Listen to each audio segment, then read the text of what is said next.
Avec cette visite, nous recevons une grande voix de l'Afrique, une voix écoutée et respectée sur le continent. Je rappelle que l'Afrique du Sud est le seul pays africain membre du G20. Mais nous recevons aussi un combattant de la liberté auprès de notre illustre héros à nous tous, Nelson Mandela. Le président Ramaphosa s'est engagé dès sa jeunesse dans la lutte en tant que leader dans des mouvements d'étudiants et comme dirigeant syndical.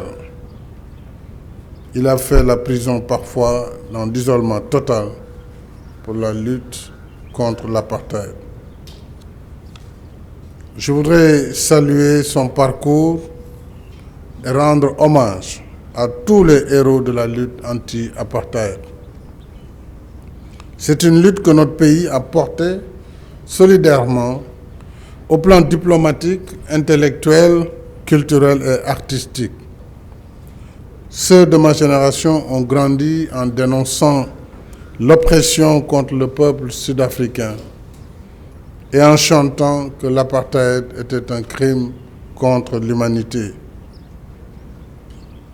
Je rappelle également que Gorée avait abrité en 1987 des négociations pour aider au processus de démantèlement de l'apartheid et que la maison des esclaves de Gorée, que nous allons visiter tout à l'heure dans l'après-midi, disons que Gorée est jumelée à Robben Island.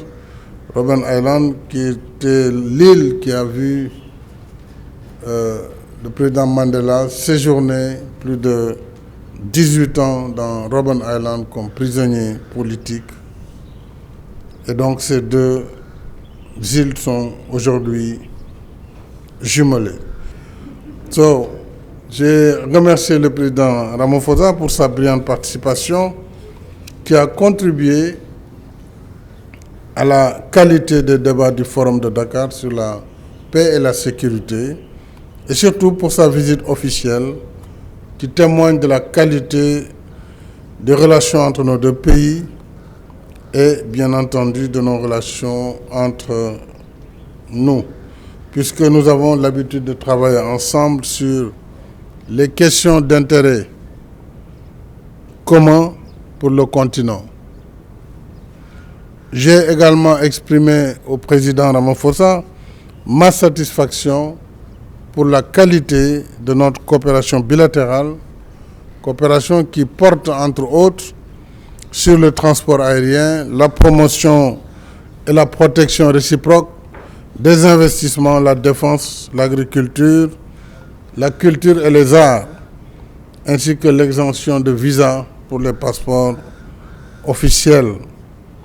Et nous voulons booster cette coopération sénégalo-sud-africaine, y compris par la promotion des échanges commerciaux, le développement de partenariats et surtout la collaboration entre nos deux secteurs privés.